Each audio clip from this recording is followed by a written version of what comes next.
Chers amis, bonjour. L'apôtre Paul écrit aux Corinthiens: « Notre bouche s'est ouverte pour vous, Corinthiens. Notre cœur s'est élargi. Vous n'êtes point à l'étroit au-dedans de nous, mais vos entrailles se sont rétrécies. Rendez-nous l'appareil. Je vous parle comme à mes enfants. Élargissez-vous aussi. » Seconde épître aux Corinthiens, chapitre 6, les versets 11 à 13.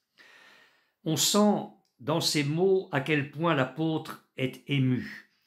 Un cri de tristesse à la fois et d'ardent désir s'échappe de son âme. Il avait souvent ouvert son cœur aux Corinthiens, ces chers chrétiens n'étaient pas à l'étroit dans son cœur, pour reprendre son expression. Ils y occupaient une large place. Mais il n'en était pas ainsi des Corinthiens à l'égard de l'apôtre. Il leur dit, et voici le texte littéral: « Vous êtes rétrécis dans vos entrailles. » Leur cœur se fermait, ils n'avaient plus ni confiance ni amour. Aussi, Paul souhaitait vivement que les Corinthiens élargissent leur cœur, et envers lui, et envers la vérité, et envers le Sauveur. Je reviendrai dans quelques instants sur ces paroles de l'apôtre Paul, mais en considérant attentivement la parole de Dieu, nous ne pouvons pas ne pas être saisis par la vision que le Seigneur nous donne de son œuvre. Une vision mondiale, et je vais insister là-dessus. Tout commence avec l'appel d'Abraham. L'Éternel dit à Abraham: « Va-t'en de ton pays, de ta patrie, et de la maison de ton père, dans le pays que je te montrerai. Je ferai de toi une grande nation, et je te bénirai. Je rendrai ton nom grand, et tu seras une source de bénédiction. Je bénirai ceux qui te béniront, et je maudirai ceux qui te maudiront. » Et écoutez bien, « et toutes les familles de la terre seront bénies en toi. » Genèse, chapitre 12, les versets 1 à 3. Et cette vision mondiale court à travers toutes les pages de la Bible. Elle brille dans l'annonce messianique par la bouche des prophètes. Je me contenterai de citer le prophète Ésaïe, annonçant de la part de l'Éternel la venue de Jésus. Il s'écrit: « Il annoncera la justice aux nations. Je te prendrai par la main, et je t'établirai pour être la lumière des nations. » Ésaïe chapitre 42, verset 1er et verset 6. Autant marqué par Dieu, nous le savons, les prophéties se sont accomplies. Dieu a envoyé son Fils. Et dans le temple de Jérusalem, Siméon, prenant l'enfant Jésus dans ses bras, s'écrie: « Maintenant, Seigneur, tu laisses ton serviteur s'en aller en paix selon ta parole, car mes yeux ont vu ton salut, salut que tu as préparé devant tous les peuples, lumière pour éclairer les nations et gloire d'Israël ton peuple. » Évangile de Luc, chapitre 2, les versets 29 à 32. Jésus, parlant de son œuvre à la croix, déclare: « Et moi, quand j'aurai été élevé de la terre, j'attirerai tous les hommes à moi. » Et l'évangéliste Jean ajoute: « En parlant ainsi, il indiquait de quelle mort il devait mourir. » Jean chapitre 12, les versets 32 et 33. Avant de remonter au ciel, Jésus va inscrire à nouveau avec force dans le cœur de ses disciples la vision mondiale de l'œuvre de Dieu. Vous recevrez une puissance, le Saint-Esprit survenant sur vous, leur dit-il, et vous serez mes témoins à Jérusalem, dans toute la Judée, dans la Samarie et jusqu'aux extrémités de la terre. Actes des Apôtres, chapitre 1er, verset 8. Cette vision mondiale était bien présente dans la prédication apostolique. Citons seulement ces paroles de l'apôtre Pierre prononcées dans la maison du centenier Corneille, et vous allez voir qu'au début et à la fin du discours de l'apôtre Pierre, la vision mondiale est bien présente. Au début, « En vérité, je reconnais que Dieu ne fait point acception de personne, mais qu'en toute nation, celui qui le craint et qui pratique la justice, lui est agréable. » Et à la fin du discours, tous les prophètes rendent de lui, de Jésus, le témoignage que quiconque croit en lui reçoit par son nom le pardon des péchés. Actes des Apôtres, chapitre 10, versets 34 et 35 et le verset 43. Et le dernier livre de la Bible, l'Apocalypse, nous donne la vision glorieuse des fruits de l'œuvre de Christ. Et là encore, l'Esprit de Dieu nous donne une vision mondiale. Écoutez plutôt le cantique des 4 êtres vivants et des 24 anciens. « Tu es digne de prendre le livre et d'en ouvrir les sceaux, car tu as été immolé et tu as racheté pour Dieu par ton sang des hommes de toute tribu, de toute langue, de tout peuple et de toute nation. Tu as fait d'eux un royaume et des sacrificateurs pour notre Dieu, et ils régneront sur la terre. » Apocalypse, chapitre 5, les versets 9 et 10. Et Jean écrit encore, « Après cela je regardais, et voici il y avait une grande foule que personne ne pouvait compter, de toute nation, de toute tribu, de tout peuple et de toute langue. Ils se tenaient devant le trône et devant l'agneau, revêtus de robes blanches et des palmes dans leurs mains. » Apocalypse, chapitre 7, verset 9. Ainsi, nous le voyons, de la Genèse à l'Apocalypse, le monde entier est dans le cœur de Dieu. Le centre de l'Évangile n'est-il pas ce verset si connu de l'Évangile de Jean, « Car Dieu a tant aimé le monde qu'il a donné son Fils unique, afin que quiconque croit en lui ne périsse point, mais qu'il ait la vie éternelle. » Jean chapitre 3, verset 16.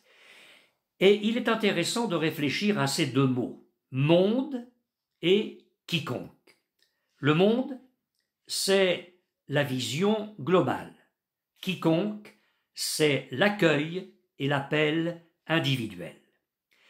Paul nous dit encore que Dieu veut que tous les hommes soient sauvés et parviennent à la connaissance de la vérité. Première épître à Timothée, chapitre 2, verset 4. Le monde n'est donc pas à l'étroit dans le cœur de Dieu. Et Dieu aimerait qu'il en soit ainsi dans le cœur de ses enfants. Je reviens aux paroles de l'apôtre citées en introduction. Il est bon, mes frères et sœurs, de sonder notre cœur pour voir si la vision mondiale de son œuvre y est bien présente. Si notre cœur brûle d'amour pour les nations, si nos yeux sont remplis d'une grande vision missionnaire, et si nos prières sont des requêtes sans frontières. Je crains que les entrailles de bon nombre de croyants soient rétrécies sous l'effet destructeur de l'égoïsme, de l'insensibilité, de l'indifférence, de l'insouciance et de la tiédeur spirituelle. Alors certes, nous devons prier pour tous nos besoins personnels et dans tous les domaines de notre vie. La parole de Dieu nous exhorte d'ailleurs à ne nous inquiéter de rien, mais en toute chose, à faire connaître nos besoins à Dieu par des prières, des supplications, avec des actions de grâce. Philippiens, chapitre 4, verset 6. Nous devons prier pour nos proches, convertis ou non, époux, épouses, enfants, parents, petits-enfants. Nous devons faire monter vers Dieu des requêtes pour nos frères et sœurs en la foi, connus de nous, tout cela est indispensable. Mais, je me permets de le dire, si nous en restons là, alors l'œuvre de Dieu est à l'étroit au-dedans de nous. Nos entrailles sont rétrécies. Bon nombre de croyants sont ainsi très limités dans leur vie de prière.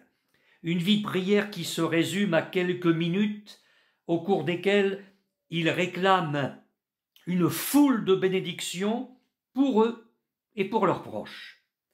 Mais où sont les prières sans frontières, comme je les appelle?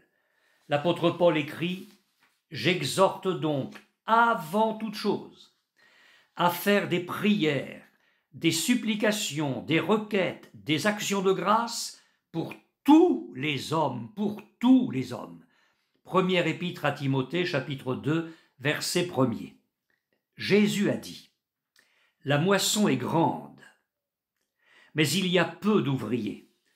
Priez donc le maître de la moisson d'envoyer des ouvriers dans sa moisson. » Matthieu chapitre 9, les versets 37 et 38. Eh bien, le faisons-nous régulièrement?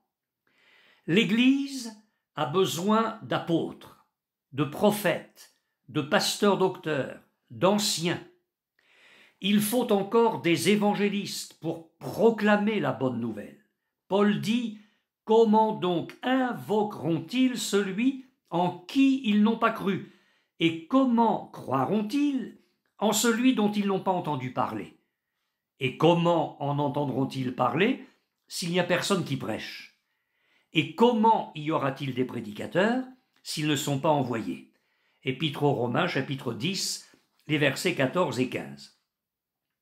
Nous devons prier pour la prédication des hommes de Dieu. Paul réclamait la prière des chrétiens d'Éphèse, par exemple. « Priez pour moi, disait-il, afin qu'il me soit donné, quand j'ouvre la bouche, de faire connaître hardiment et librement le mystère de l'Évangile. » Épître aux Éphésiens, chapitre 6, verset 19.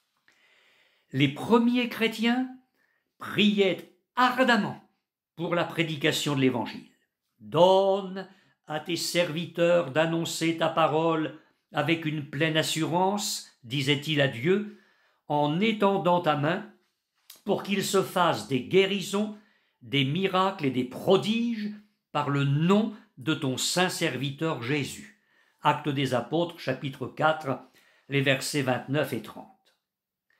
Nous devons prier pour que Dieu ouvre de nouvelles portes devant ses serviteurs. Priez en même temps pour nous, écrivait Paul aux Colossiens, afin que Dieu nous ouvre une porte pour la parole. Chapitre 4, verset 3. Que de forteresses spirituelles à abattre dans nos quartiers, dans nos villages, dans nos villes.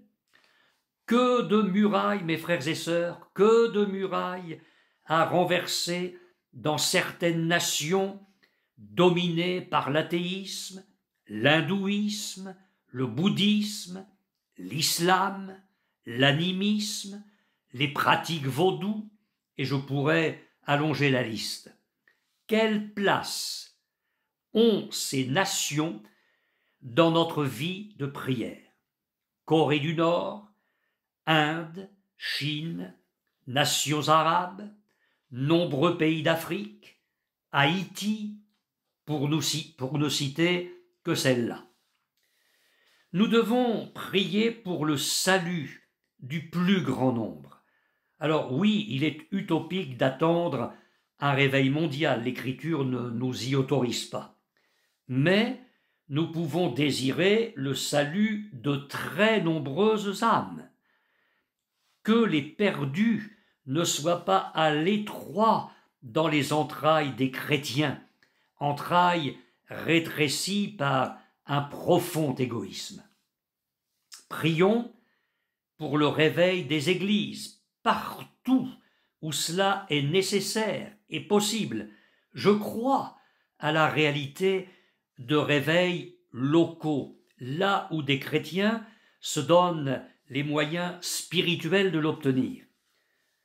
Vous savez, je suis profondément attristé de voir une partie de l'Europe se déchirer, être piétinée, voir des millions d'hommes, de femmes et d'enfants dans une détresse indescriptible, et de constater que des chrétiens continuent de danser, de se trémousser dans un christianisme délabré. J'assume pleinement mes propos, au lieu de se jeter sur leurs genoux et de crier à Dieu pour un relèvement et pour une vraie restauration.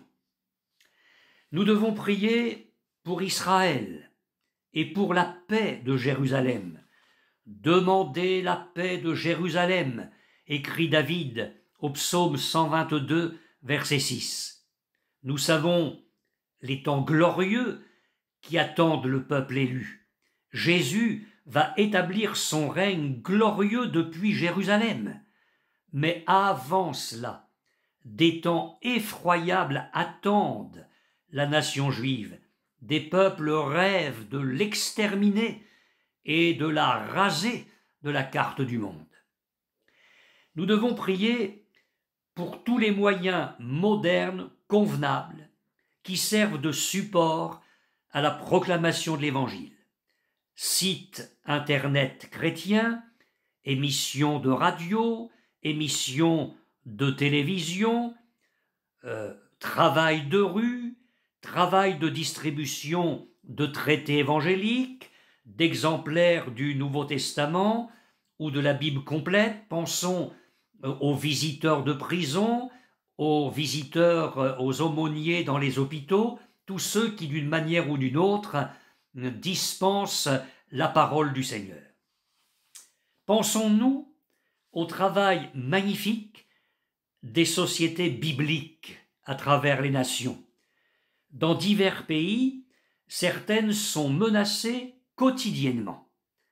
Prions-nous pour les librairies chrétiennes à travers le monde, pour les maisons d'édition de littérature biblique, pour les traducteurs de la Bible qui accomplissent un travail remarquable pour que la parole de Dieu écrite atteigne les langues et les dialectes encore privés de ce trésor divin. Quelle place ont dans nos prières nos frères persécutés au milieu des nations? Les derniers recensements font écho de 360 millions de chrétiens persécutés sur la planète. Certains vivent sous les menaces et les interdictions permanentes. Ils vivent traqués, surveillés. Ils prennent d'énormes risques pour poursuivre l'évangélisation et l'annonce de la bonne nouvelle de Jésus-Christ. D'autres sont battus, torturés, emprisonnés, mis à mort. Eh bien, prions-nous pour qu'ils aient la force de tenir et de tenir jusqu'au bout. Prions-nous pour les leurs, veufs ou veuves, orphelins. Oh, comme je sens mon cœur tellement rétréci. Prions-nous pour les nations en souffrance. Pensons à celles qui sont victimes de catastrophes naturelles, inondations, tornades, cyclones, qui génèrent d'autres fléaux, misère matérielle, épidémies, famine. Les nations victimes de la guerre, de la folie, de la barbarie humaine.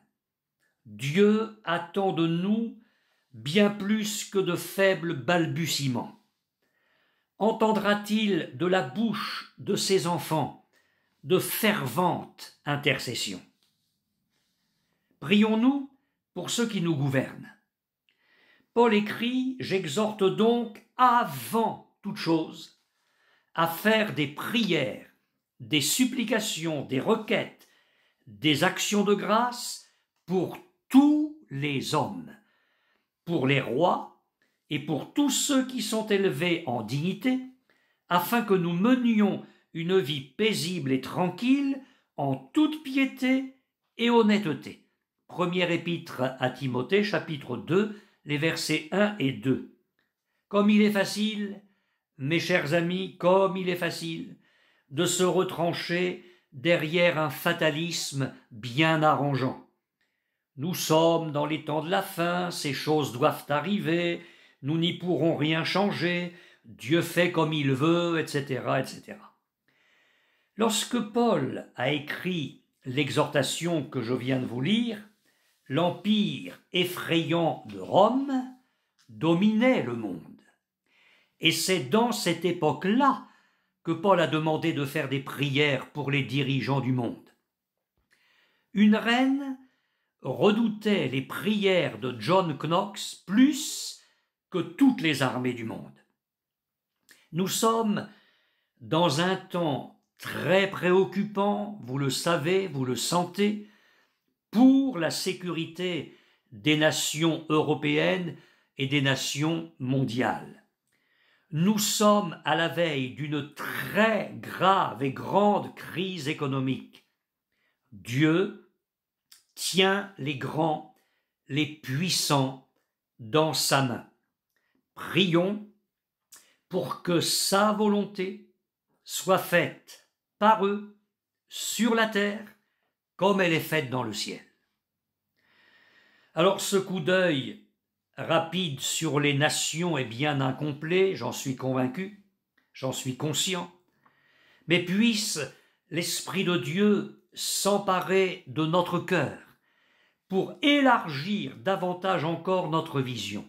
Mon souhait, mes frères et sœurs, c'est que ce que j'ai partagé avec vous ici, très simplement mais à cœur ouvert, ne laisse pas une trace pour quelques minutes seulement, le temps d'apporter aujourd'hui à Dieu quelques sujets de prière, mais que nous entrions dans une vraie et puissante vie d'intercession.